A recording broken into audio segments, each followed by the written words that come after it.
feeling about Diddy, man? Yeah, well, straight to jail.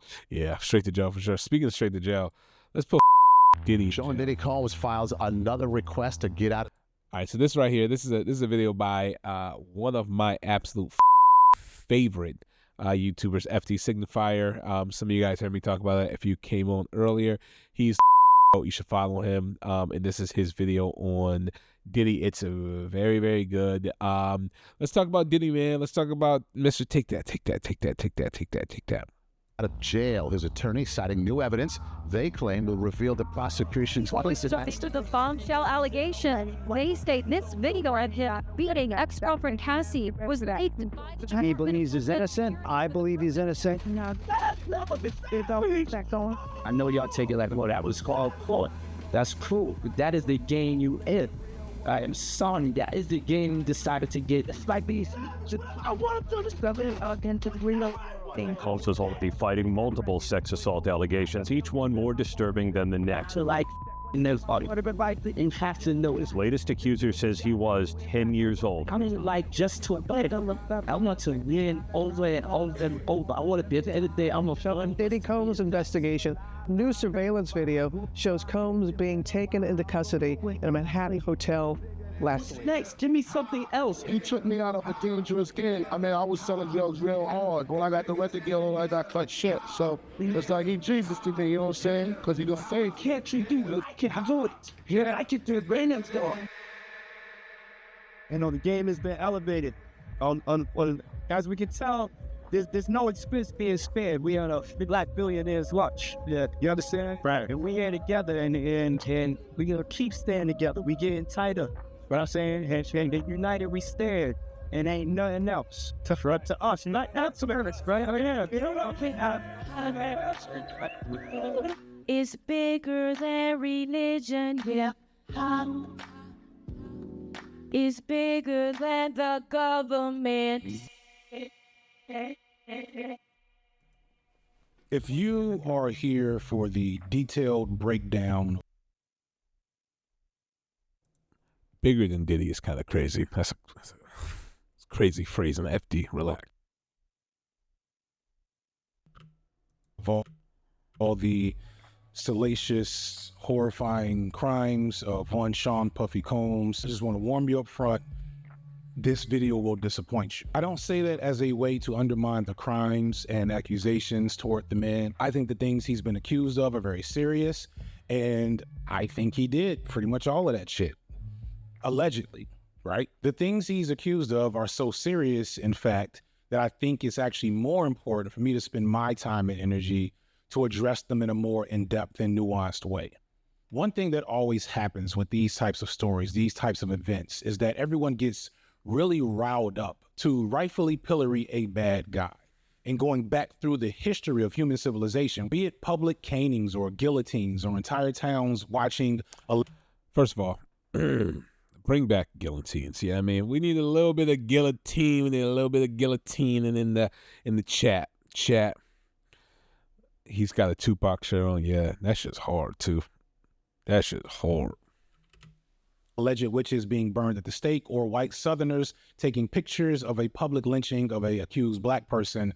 There's a kind of gross cathartic engagement that people have always had with watching someone go down. But unlike many of those situations throughout history, it's not often where everyone, no matter their ideology or background, that they can come together, sit back and say, yeah, this motherfucker. In fact, first of all, we don't even need to bring guillotines back. If we can all decide to just let my nigga Luigi, who wears a green hat, loose on them, you know what I mean? Well, we got a different situation going on there, you know what I mean? Coming. And I want to be clear, Diddy most definitely does have it coming, but I find myself needing to do more than make a video explaining that. What I think is more important is discussing how Diddy got to the status he was in the first place and how that status protected him from pretty much well-known crimes he was committing behind the scenes to a lot of people, both physically, sexually, and financially. Sean Diddy Combs, Puff Daddy, P. Diddy, he has a lot of names. I'll be using a lot of them interchangeably, is the most recent in what is sadly a growing tradition of famous, powerful black male entertainers from my era being exposed as predators and abusers as he faces federal sex trafficking charges. And this is coming off the heels of numerous women suing him over sexual misconduct and abuse allegations of various forms, with the most notable being his ex-girlfriend Cassie, to whom he paid out a $10 million settlement last year. First of all, I know that was a bad day on Twitter for him. That was a bad day on Twitter for him for sure. The CEO stressing. Chipotle pushes one up after the shooting. You're so right, Kyle. You're absolutely right. God damn, man. Here, requiring her to at least agree not to speak on her experiences with him. This did not stop a tape of him brutally attacking her in a hotel hallway from being released to the public, which had the effect of finally, after literal decades of people saying he was a bad guy, being seen as a bad guy in hip-hop culture permanently, facing the same fate as Bill Cosby and R. Kelly before him after their crimes were exposed. By the way, you know, it's crazy because, like, yeah, I mean, fuck R. Kelly, but like, the nigga R. Kelly can sing. I mean, like, Diddy can't rap. Yeah, I mean, he can't rap, he can't sing. Like, I don't know what we was protecting the nigga from. Yeah, I mean, like, we were protecting him for bad bars. Like, I don't understand. I don't understand. Yeah, I mean, like, damn, like, I gotta be like, damn, man, I can't even do Ignition, remix Ignition no more. I can't even do, like, yeah, I mean, I Believe I Can Fly. Yeah, I mean, like, but like, nigga, what am I trying to listen to with Diddy? Huh? Nothing. Nathan. Here's all the trigger warnings because this goes dark at times, and I'm not going to show him abusing anyone, but if you're sensitive to that, similar to as if I was talking about R. Kelly or Bill Cosby, you might want to check in with me for another video. That said, this is different to me than R. Kelly and Bill Cosby. People knew about Bill Cosby's crimes, but they were still greatly a secret by comparison. Nobody had much bad to say about Bill Cosby, like publicly, although it was something that people were aware of, at least within the industry, and to an extent outside of it. R. Kelly is kind of in between because his crimes were known. At one point he was on trial for. After he got acquitted, a lot of folks, you know, they gave him space. They still dealt with him a little bit, but he also did lose a bit of his star power. Like before R. Kelly went to jail, his most notable thing in years was that bizarre Tyler Perry inspired Trapped in the Closet. All right, see, now listen, I want y'all to know I really fuck with FD, but like, he be fucking hating. Cause like, y'all gonna act like Trapped in the Closet wasn't a fucking banger? Are we gonna chat? Are we gonna act like fucking Trapped in the Closet was not a fucking banger? A fucking banger. Yeah, I mean, man, listen. Well, yeah, I'm gonna be quiet. What did Kyle say? Kyle said, yes, boo R. Kelly, but if Remix Ignition comes on at a wedding and I'm out there on the dance floor, I can separate art from the artist. That's what I'm saying, son. Like, but what art am I trying to separate from Diddy? You know what I mean, like, except for like I yeah, I mean, I do like the what's the fucking the song that he does that they did for Biggie after he died. Yeah, that's just a banger, but like, it's not a banger because of Diddy. Yeah, I mean, it's a banger because that's a great sample series. But Diddy was very different. Diddy was a known ghoul in the industry for years. His abuse of Cassie was an open secret. His abuse of his previous girlfriend, Kim Porter, was an open secret. His sex parties and freak-offs were an open secret, to the point where... First of all, freak-off is fucking crazy. Freak-off is crazy. And see, listen, and you know what? You're right, Kyle. Yeah, exactly. I'll be missing you. You know, so let me tell you what's so fucking crazy real quick about, like... Like, this is how you know that this is a Gen X fucking crime, because like, could y'all, I cannot imagine a millennial or a fucking or a fucking Zoomer ever calling their fucking sex parties and orgies a freak off. That's fucking crazy. A freak off? You dead ass? First of all, if a nigga invites me to a freak off, I'm calling the cops immediately. This is before Diddy. Nigga, don't invite me to nothing called a freak off. Are you crazy?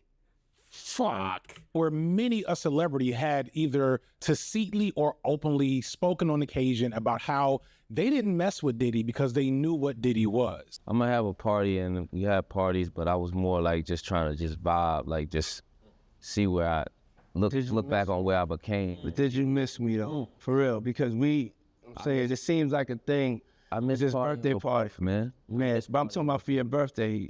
Huh? Why won't you party with me for your birthday, man? We partied for my birthday before. You came to my party. And... No, but me and you ain't never really party. You know what I'm saying? What are some things that you... Nah. You know what's so crazy? Why is Puff so thirsty? Yeah, I mean, why is he so fucking thirsty? Like, yo, like this is the like sexual predator version of like, where's my hug at? Yeah, I mean, like that's 100%. Like, yo, like this is not the first time. Like, it was the same thing with Justin Bieber. It's like, yo, how come you don't hang out with me no more, dog? Yo, no, how come you don't come? Nah. You know you come to my parties, but like, how come you don't come to my sex parties? You know what I mean? The parties where I have sex with everyone there. How come you don't come to those, bro? Because I'm not trying to fuck. God damn, man. I'm just trying to chill. Let me chill, chat.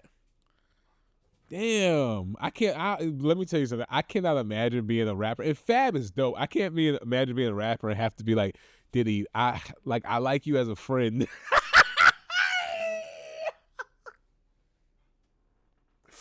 Puffy, I like you as a friend. You know what I mean? Like you're like a brother to me.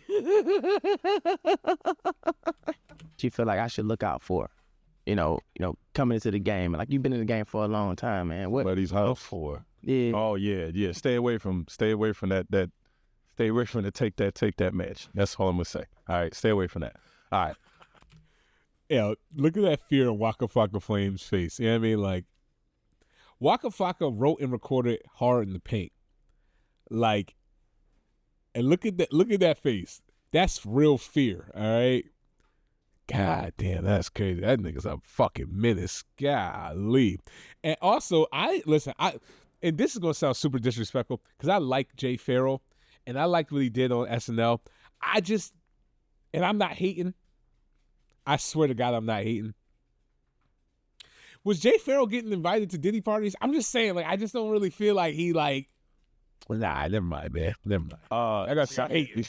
They're laughing because they know it's true. Diddy also had been in violent altercations with numerous other figures within the industry, including assaulting Drake at a party. Historically, we've heard about you putting hands on people throughout the years. Like, what made you put hands on Drake? I did not put hands on Drake. Oh. And I do not want... That's a crazy lie. That's a crazy lie. That's a crazy fucking lie. That's a crazy fucking lie. I'm problems with Drake. Drake is, right now, that's all I got. Getting two-piece by J. Cole at another party. Script for Drake Pump Daddy. Who would have thought it? I thought that nigga would make 7th grade. It made it so much. You would have thought my favorite sample was Puff.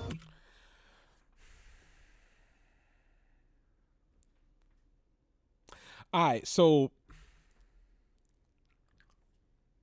is Cole a liar or is Cole lamer than like he already kind of is? Because like, am I supposed to believe that Cole not only listened to Diddy but like had a Diddy CD in 7th grade and he played it so much that nigga was like, oh, your favorite rapper is fucking Diddy? Am I supposed to believe that? Yeah, you know what I mean, or is this nigga a liar? That's crazy. At least one known shooting that caused him to break up with J-Lo and one of his rappers to go to jail. I'm gonna be honest with you, dog. I don't need Puffy being like a vicious sexual predator for me to be like, I'm Gucci. You know what I mean? Because like the shit is ass. Yeah, it's not like R. Kelly, right? Where it's like, damn, Kels, why do you have to be a literal monster? Fuck. You know?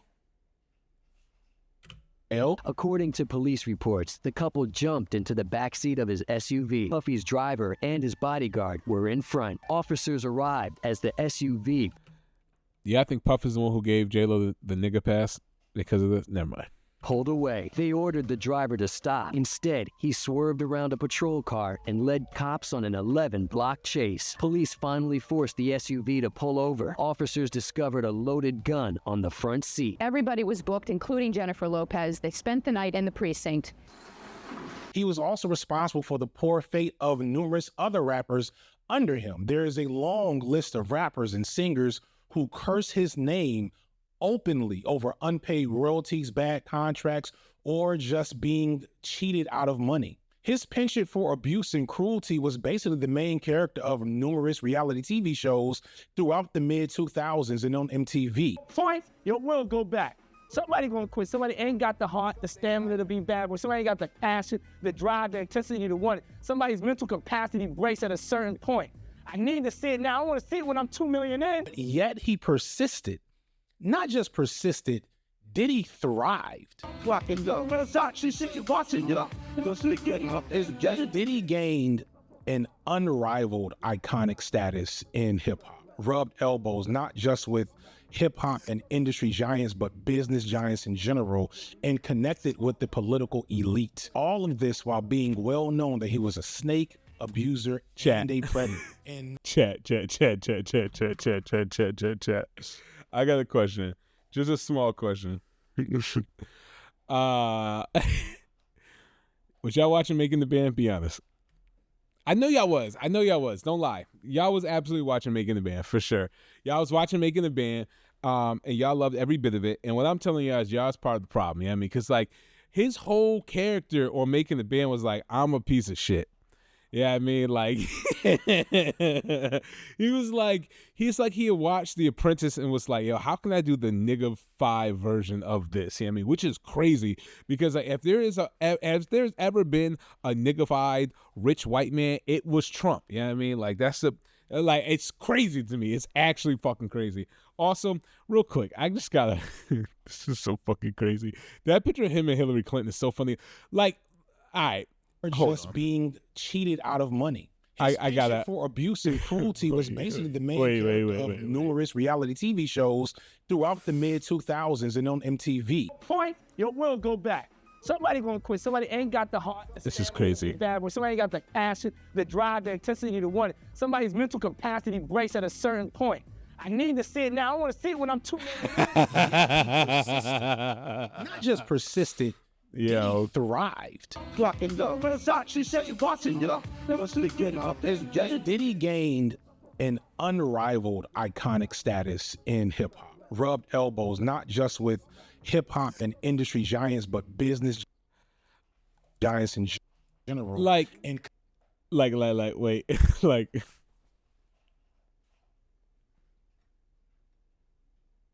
why? All right. This is a political podcast, stream. So, like, yeah, I mean, take that where you will. But, like, why does Trump and Hillary not only have a picture with, like, all the fucking sexual predators, but, like, all the same ones? Yeah, I mean, like, what, like, what's happening? Like, and I don't want to make the double standard, yeah, I mean, I guess it was only a double standard in the sense that, like, I know Trump is a monstrous piece of shit, and I've always known he's a monstrous piece of shit. Yeah, you know what I mean, but like, you're like, why is Hillary Clinton chilling with fucking Diddy? What's happening, man? What's happening? I mean, to be fair, he's as corrupt as 100 P for sure. It's just kind of crazy. It's just fucking kind of crazy. That picture of him and Barack Obama is the most devious picture. Oh, hold on, I'm gonna show you. Connected with the political chat. Look at this nigga face. Listen, let me tell you something. In my 30-odd years, I done seen some bad bitches that made me go like, God damn, I need her. And that is exactly the face Diddy got looking at Barack Obama. Like that's the look like, damn, I ain't never thought I could fuck a president, but maybe. That's crazy. That first of all, if I'm Barack Obama and I see this nigga looking at me like, hey, get this nigga out of here. What's happening right now? This is the look of a predator. This is the look of a predator. This is a predator. Local elite. I know Michelle was holding on to him tight. I was like, don't, not again. Absolutely not. All of this while being well known that he was a snake abuser and a predator. And not in the hushed way of, you know, different predators like maybe a Harvey Weinstein were. No, these were loud public accusations, trials, and multiple other. Yo, Will, chill. Oh, no. Oh, my God. Not Barry at the Chicago fucking freak off. That's crazy. Oh, I'm sick to my stomach. No. Fuck. Oh, can you imagine you at the freak off and you just hear, oh, fuck. Really? Throwing that thing back. I'm about to bust.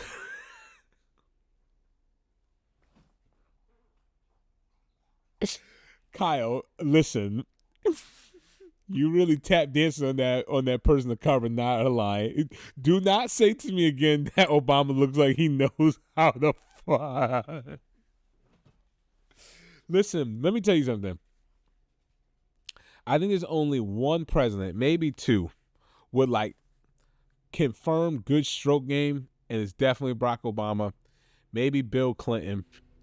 And like I want to say my man JFK.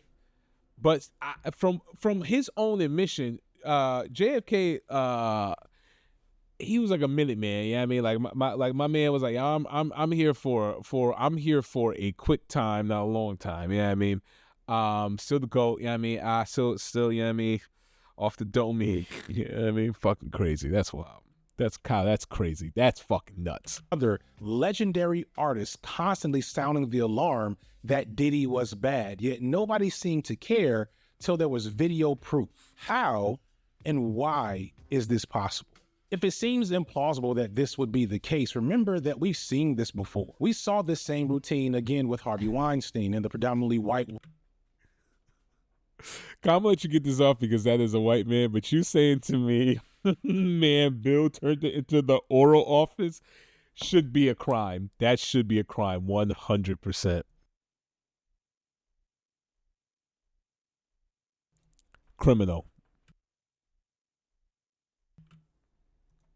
World of Hollywood. We saw with Cosby, and there are numerous other abusers and predators still moving around Hollywood in our entertainment industry. Even our politicians are doing this with minimal resistance. And this is because we have a culture that believes that those with power, especially men, are simply allowed to do certain things that those with less power cannot. And more than anything, that is what I'm going to talk about. Not just the horrors of Diddy behind the scenes. FD killing it with these hip hop shirts. That Rough Rider shirt, that's just hard. That's just fucking hard. That's my GOAT. That's my OG. That's Unc right there for sure. Although it's going to come up a bit, but more to peel back the onion on how and why Diddy was able to exist in the first place, both as a legend and game changer in hip hop, a mogul and executives at the levers of power in the entertainment industry, as well as a monster behind and in front of the scenes the entire time. Diddy is a symptom of a bigger problem within hip-hop and all media, where the misogynistic and patriarchal norms of those spaces make it not just possible but predictable that someone like Diddy can survive and thrive. Because this one isn't just some hip-hop lore, I needed to reach out to some folks closer to the story than I was, because I wanted to dig deeper into the entirety of the era that Diddy was born out of. An era that coincides with some of my own very vivid memories of hip-hop, an era that was greatly shaped by Diddy for better and for worse, and most importantly, an era and culture that everyone was a part of. This is a true economic business, right? Supply and demand. You take away the demand, there's no supply. Nobody's trying to buy a VCR right now. You know, right. So there's no one selling it. But we've heard oftentimes that prostitution is the oldest profession, which we know is not true. You know, farming is the oldest profession. And a lot of times when you take away those narratives that people have, you really begin to see how people are exploited and what makes people vulnerable. Because trafficking is a really big business. It's about power and control. Who he's been, whether it was triggering to one group of people or another group. You know, it's funny. That point she mentions about how like sex work is not the oldest profession farming is.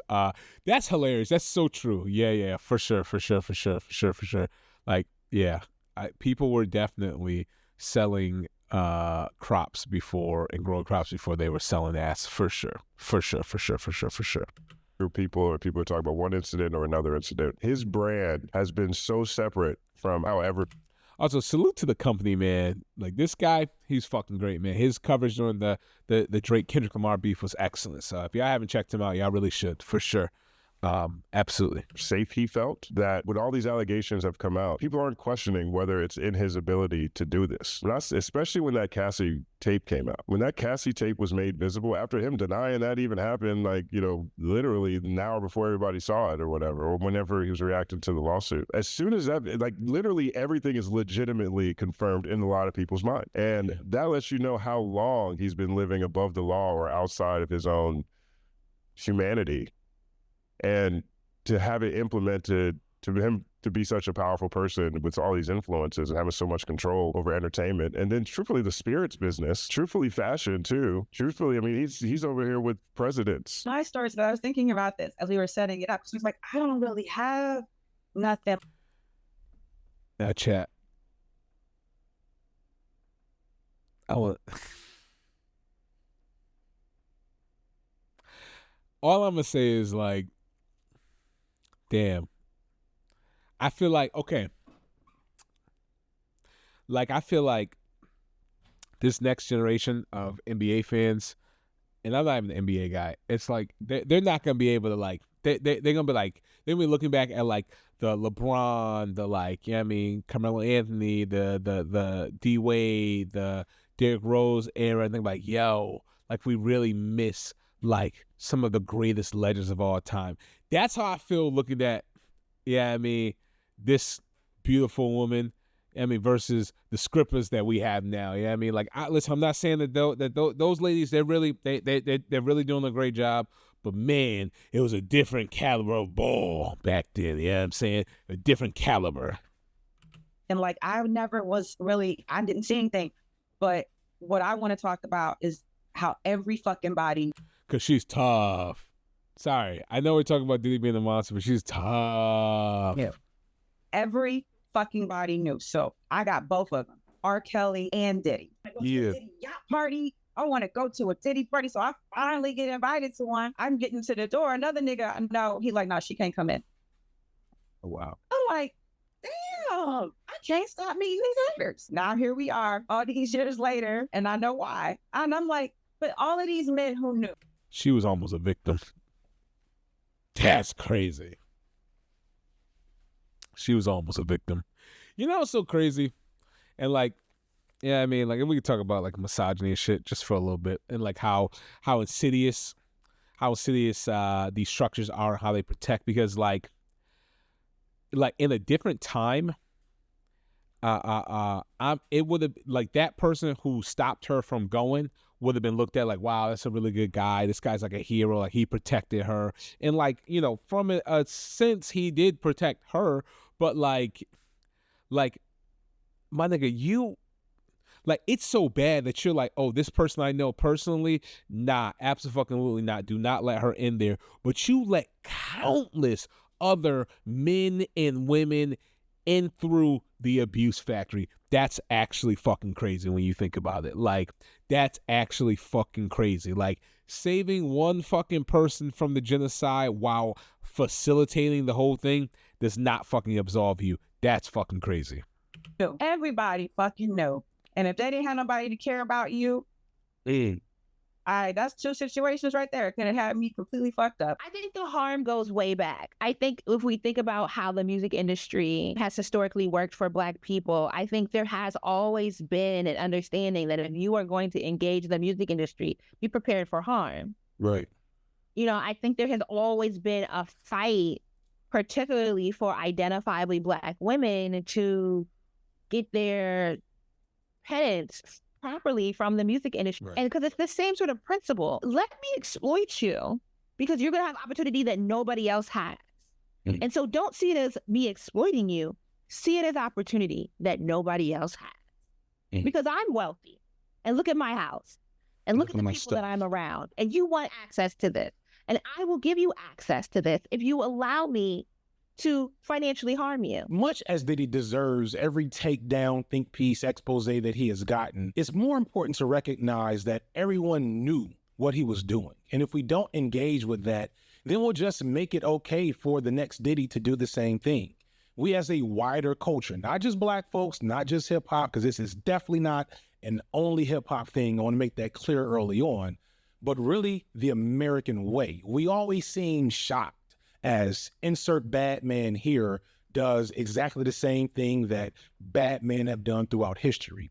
So let's actually analyze that history to figure out why it keeps happening. And to do that, we do have to understand how and why Diddy became such an iconic figure in the first place. And for that, we're just gonna, before we get to the bad stuff, spend a little time analyzing and breaking down some hip hop history. It all goes back to one point. If I have a dream, a lot of times people see your dreams as they're crazy. You going for your passion you have for your dreams may make you act crazy. You're trying to reach your goals for your dreams. You're driven, you know. The dreams you have are so visionary, they may call you a genius. But it's just, I'm a dreamer. I love closing my eyes and dreaming. I don't really deal with reality when I deal with trying to work towards the future.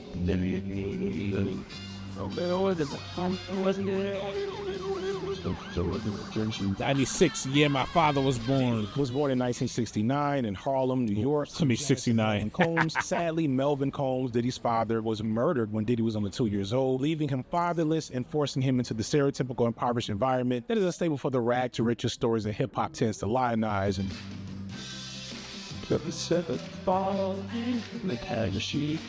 although Diddy did eventually move to a much nicer Mount Vernon suburb later in his life, still, we're talking about the 80s, when crime and urban decay in New York was at an all-time high. Our modern news media likes to sensationalize urban crime today, when actually crime is down in America compared to the 70s and 80s. Thus, Diddy came of age in New York in the thick of the crack epidemic.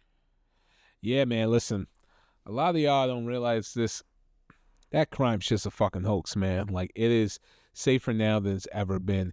And listen, you know, there's no guarantee that this is the cause, but like, crime started to go down sharply once they took lead out of gasoline.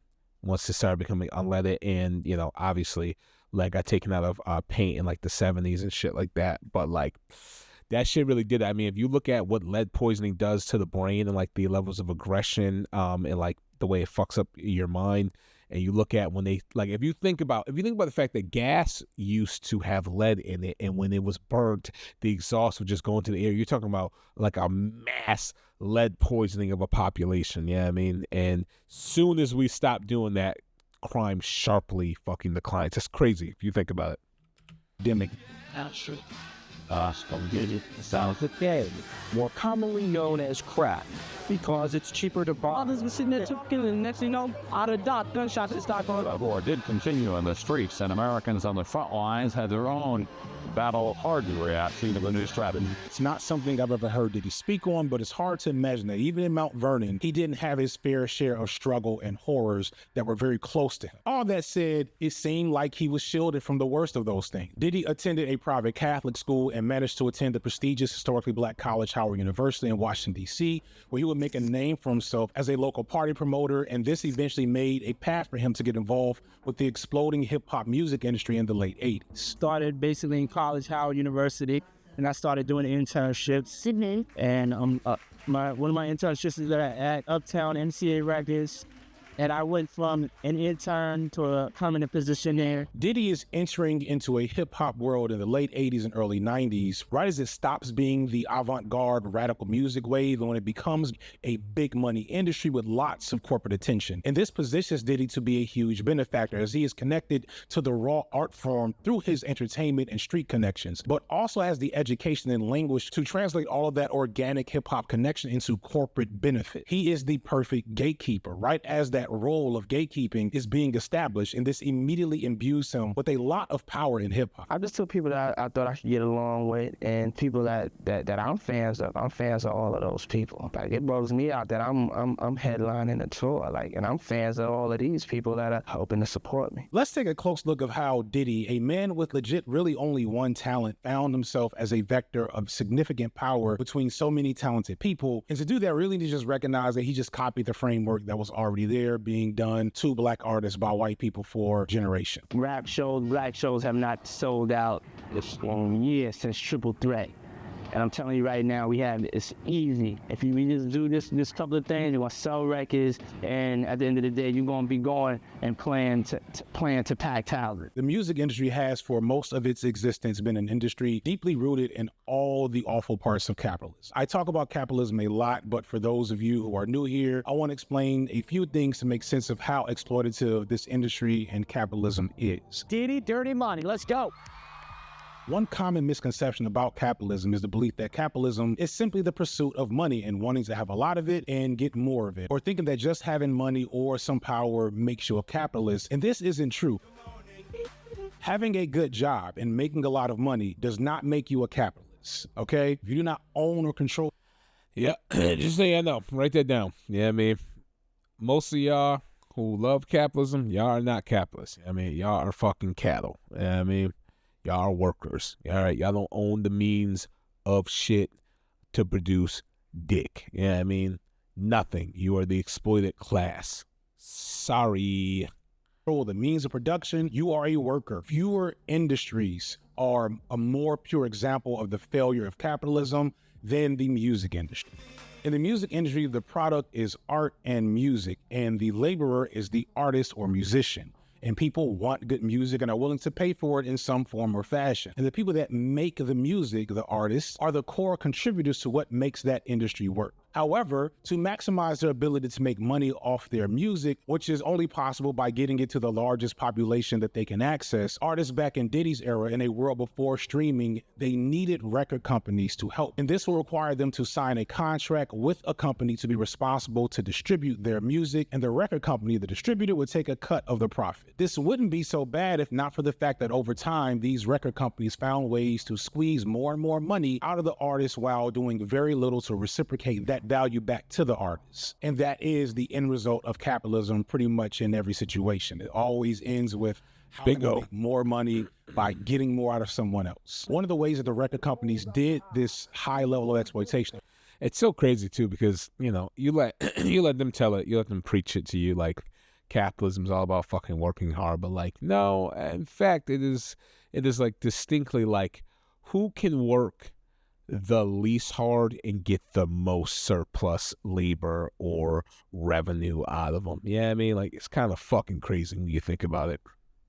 Of the artist was through ownership of masters or publishing rights. So you might make a song, write a song, and that song belongs to you. But in order to sign that record deal and to literally put that song on a record back in the day, the record label would require you to sign over rights to publish and distribute that song, so they get the most significant cut of the song's actual purchase on the market. In some cases, it would be 50 to even 100% of all money made off the purchase of a song when it came to actually selling copies of the song the artist made to the people that want to hear the artist's song. This sounds ridiculous and unfair, but record companies understood that they had all the leverage, and they would offer a one-time check to a hungry, starving artist in exchange to get full rights to their publishing and masters. And many artists, especially rappers, didn't even understand how that worked. Especially with a like you, when I help get your ass out of a situation, and you looking at me in my face telling me you ain't gonna do something. I can see if I told you to go rob a bank, you know what I'm saying? I'm doing some, I'm gonna go get some cheesecake. You got that much, here you go. Go do your thing, man. Don't sit here and be talking about it, man. Be fly about it. Get your swag on, walk that way. However, industry rule number 4080, if you know, you know. You ever wonder why so many of your favorite artists go broke and claim bankruptcy? Why so many rappers seem to not actually have what they say they have in their music? Why musicians are touring in their 50s and 60s just trying to stay afloat? This is because so much of their worth, so much of the value that they brought to the world was stolen by these record labels. It's the epitome of capitalism as a system. The real value bringers in the system, the ones that make the entire industry possible, get the least amount of return on their own talent and effort. And for many of them, their best situation is putting themselves in a position to one day be the exploiter themselves. That's why so many rappers start record labels back in the day. But it really is fucking sick when you think about it. Like, like you make something invaluable. You make a piece of art that literally changes someone's life, and it makes a lot of money for someone else. And the only way that you can it's like a fucking Ponzi scheme. The only way you can fucking recoup it is by doing the exact same exploitation on the next person. Keep creating this fucking endless daisy chain of exploitation. It's fucking nuts, man. It's absolutely fucking nuts. Like, all for art. We're getting into territory I'll touch on again later. Just understand, exploitation is a core factor of this entire story, and it's why Puffy is who he is. When it comes to hip-hop, the only weakness that these record labels had at this time period when hip-hop is exploding was that they had little to no clue of what to look for in this brand new, vibrant, radical art form. And they would just be grabbing up talent left and right, not knowing which one would be valuable to exploit or which one they'd actually want to invest funds in. For every Tribe Called Quest, there's a Jungle Brothers, or worse yet, UMC or Crew. Not every rap group was going to be a huge hit. So this made men like Diddy super valuable to the labels, which is why he first got his position in the music industry. And he knew this. Behind the scenes, they kind of intrigued me. So I started working for free. I took an internship and I would work for record companies for free, like a record company called Uptown MCA Records. Right. And that's how I got my start, from behind the scenes, just working. It's even crazy too. Like, I mean, you hear Diddy talking about it, and he's like, yeah, I became like really successful and powerful because like I let someone exploit me for years off of my labor with them paying me nothing. That's fucking crazy. That's actually fucking crazy. And like, yeah, Diddy's a fucking monster, but like, you wonder why he or any other number of huge rap moguls or like, you know, rappers turn like, you know, record label owners, like, you wonder why, because like, yeah, like that it's the only thing, you know. And obviously I'm not talking about like exploiting people in the way he was with sex trafficking and stuff like that. I mean, like in the fucking music business, right? Like, you look at the way these things have been done, and so like he's like, I worked X amount of years with no fucking pay, praying I can make it. You know what I mean? Like, of course I expect you to do the same thing, right? Because there's no conscious awareness of like breaking the fucking cycle, you know? Fuck. For free, and then when a job came available, I was like one of the most likely candidates, and I got a chance. See, by the late 80s, as everyone sees the big money, we also begin to see large record labels like Gold rush in to scoop up hip-hop talent. Early on, this talent would emerge organically through word of mouth and numerous wannabe players and future music execs all the time trying to find the next big thing and profit off of them. For example, take Rakim, the GOAT of this early era. I got enough to go around, and the thought takes place uptown. I grew up on the sidewalk while the street talk, then talk to home. Yo, I go to Queens for Queen, hit the crew for Brooklyn. Live on the in my hand, and it never been took it. He emerged as a phenomenon in the mid-'80s and connected with local DJ Eric B, and they formed a partnership after connecting to another former hip-hop legend. Eric B for president, by the way. Yeah, I mean, Eric B for president after President Blue. It's fact. You might even, yeah, I mean, come on. Marley Marl, and released their first few singles under the independent Zakaya Records, ran by Robert Hill, with likely very minimal. By the way, My Melody is a legendary hip hop song. Like, if you have not heard it, you don't have a black dad, and I feel bad for you for that. Yeah, I mean, because that shit's incredible. Come from anyone in this early part of the work, but all of this got the attention of another few. Like, check out My Melody. Whoa, y'all don't understand, man. Y'all don't understand. That shit is so hard. Take 7 MCs, put them in the line. Take 7 more brothers who think they can rhyme, and I'm gonna need 7 more before I go for mine. And that's 21 MCs either at the same time. That's a fucking bar. future legend and owner of his own set of abuse and assault allegations, Russell Simmons, who then signed them to Island Records ran by Chris Blackwell, and then they released their first album to critical acclaim, but technically not on Island Records. Instead, it's Fourth and Broadway Records, which is under Island Records. Then the album Paid in Full was so successful that Rakim and Eric B were able to... Like, chat, that don't sound like a fucking pyramid scheme to you? That don't sound like a fucking Ponzi to you? That's fucking crazy. Land a deal with MCA Records for $1 million. So this is the late 80s. Nothing like that was happening, and that deal would have been worth like $3 million today. That deal with MCA Records was under the leadership of Irving Azoff, where Rakim would stay for the next 6 or 7 years. Look at all these faces and names and of capitalizing on hip-hop way back in the late 80s to the early 90s. And notice how the faces get wider when the money gets bigger, and less is going to the people closest to the art. This is what made guys like Diddy very valuable, because Diddy's only true talent was as a party promoter, which foretells some of his future crimes. His parties were able to bring in lots of people with money and power, lots of girls, lots of drugs, lots of talent, and lots of wannabe entertainers trying to get on. Yeah, now you had a party out in the Hamptons, I guess. Yeah. And Bruce Willis heard it was going to be such a good party. Yeah, he took a helicopter. He took a helicopter to the party. Oh, that's cool. Yeah. Are the parties that good? Yeah, they crazy. Yo. Bruce Willis trying to go to the freak off is crazy. That's not crazy, y'all? That's not crazy that Bruce Willis was trying to get his freak off? That's nasty work. Yo, first of all, if I show up to the freak off, which I never would, folks, I would never go to a freak off. If I was ever at the freak off, folks, and I saw Bruce Willis, I gotta get out of there. That's some nefarious activity. I gotta get out of there.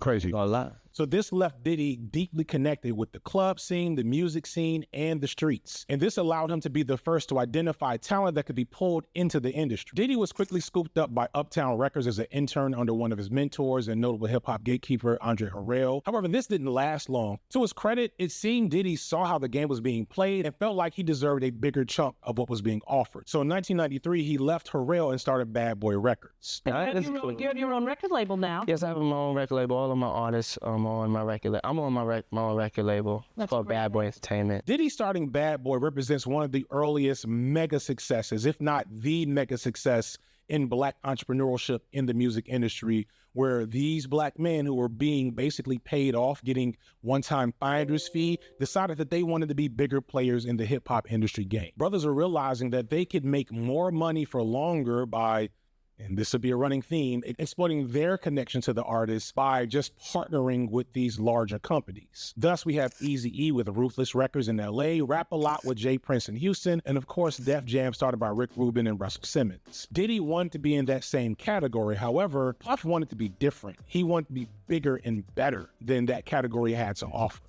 Puff understood hip-hop as a star-making vehicle. He saw the future in a way that nobody else did up until that point. To a great extent, at this time, even as it's starting to get bigger, it's still very small, and hip-hop felt regional and insular and very self-referential in comparison. It was still, at this point, very inwardly focused. Rappers and hip-hop fans were trying to one-up and impress each other, as was typical of hip-hop's competitive origins and really Black culture as a whole. There was money there, but nobody was really thinking about how to expand hip-hop to its maximum capitalistic potential. This is still an era where rap music isn't even being played on most radio stations and music TV channels, even the Black ones. Nobody is thinking of hip-hop as a global phenomenon except Sean Puffy Combs. I can't deal with what a reality is supposed to be. I have to take it to where I see it could go, where I feel it could go. I have to dream, no matter if I succeed or fail. I can never be afraid of dreaming. I think that's what's got me this far. This whole thing is a big dream. Puff's goal was to have the biggest party possible. He didn't just want to be hot in New York. He wanted to be hot nation and worldwide. He didn't want his label and artists to compete with other rappers. He wanted his label and artists to compete with rock stars and pop stars. And most uniquely, Puff didn't want to just be the label executive behind the scenes. He wanted to be front and center as a key figure in the promotion of his company. Puff didn't just want the money. He wanted the money, power, and respect. This started out slowly with his first big breakout act, Craig Mack, and the mega hit Flavor in Your Ear. It won't be around next year, my. Yeah, it's crazy. I had the same exact feeling when I was watching the McMahon doc, is that it's so shitty. because like from a certain perspective, when you look at like how this all comes together, right? There's almost like a certain admiration you have of like the vision that someone has, right? It's just like Vince McMahon, another notable monster, like the vision that he had for wrestling that created the phenomena that is the WWE now, which is just, I mean, effective brainchild that he birthed. It's admirable, but then it's like, God, you're such a fucking piece of shit. I mean, not only like towards women, but like towards the talent. And it's same thing with Diddy. It's like, you know, he's got this vision to take hip hop to a place where it never was before. And you're just like, God, I mean, like that's an incredible thing. But like, Jesus Christ, is there any way to do this without being a actual fucking monster? You know what I mean? Mouse to something in my labor that it is. Here comes surprise on the labor that it is. However, before that even fully played out, Puff had already started to focus his efforts on one Christopher Wallace, aka the Notorious B.I.G., aka Notorious Big, Biggie, or Biggie Smalls, and put Big on the remix to that mega hit and released his first album, Ready to Die, before Craig Mack's first album, Project Funk the World, had even released. So we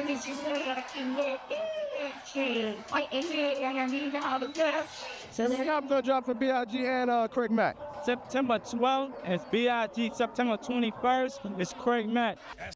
I really got to listen to that Flavor in Your Ear remix if you hasn't heard. I mean, Biggie is flowing on there. I get more button ashtrays. That's crazy. Such, Funk the World received minimal push and publicity only because Puff knew what he had in Big and Ready to Die. That album was immediately labeled a classic, and Big was instantly crowned the new king of New York. Diddy had knocked it out of the park on his first at-bat and had done so in a way nobody had expected. See, Big was a rather unlikely superstar. While in private, most people that knew him described him as being magnanimous and charismatic with a bright personality, and his music presented this incredibly engaging and sometimes dark but always enthralling voice and figure that painted vivid pictures with his words. But in interviews and in public, Big was relatively subdued. So I just stay more in the business side of everything instead of being a nigga that's gonna get drunk at the bar and fuck on the bitches and just stay in hotels all night and just trick a whole lot of money. I stay home with my wife and watch my money. Further, Big was not the type of guy, not the type of star, even in rap, that people were expecting. Up until that point, guys like Rakim, LL Cool J, Big Daddy Kane, they came through with really good looks to go along with their superstar personalities and personas. Rock stars had the rock star aesthetic. And of course, we had R&B really up until that point for years prior, and they would often make girls swoon and throw underwear on the stage just at their presence. But to quote Big, "Heartthrob never, black and ugly as ever." But this left a really interesting role for Puff because he wanted to be valuable, he wanted to be present, and because Big didn't have that charismatic presence on screen, Puff became that for him. I was so used to seeing Puffy face forward as a part of Bad Boy, just in general. Right. I mean, you had the 95 Source Awards, you know, where Suge Knight calls him out, and then he talks about unity. Any artists out there want to be an artist and want to stay a star, won't have to worry about the executive producer trying to be all in the videos, all on the record, dancing, coming down flow. He'd been omnipresent in all the Bad Boy videos. Yeah. He was in all the interviews. But it always felt like it was kind of both of them to me. It almost felt like they were a bit of a duo. Yeah, except one of them was Rakim, but like not really. Right. One of them was responsible for ad-libs and hype, you know. If you saw Big, you saw Puff. If you were interviewing Big, they were interviewing Puff. If it was a magazine cover or music video with Big, it was a magazine cover or music video with Puff. We banging, baby. Banging. We making music strictly for the streets. We appreciate y'all support, and it's all good. You might want to look at this as exploitative, and you should. There was an underlying feeling that Puff was just there to leash off Biggie's ability and talent, and it was, but it was also iconic, and it worked. Puff didn't just help create a star just through his presence, though. He also guided the music, and in doing so, popularized an image that shifted the whole genre. I'm going to oversimplify this next part, but let's talk a little bit about hip-hop sampling and break beats, all right? Just follow me for the hardcore hip hop nerd shit for a second. Which this I mean, shit's if you're kind of watching crazy. this in this section, what else could you actually ask for? 1, 2, 1, 2, 3, go. In the early. All right, well, we paused that there.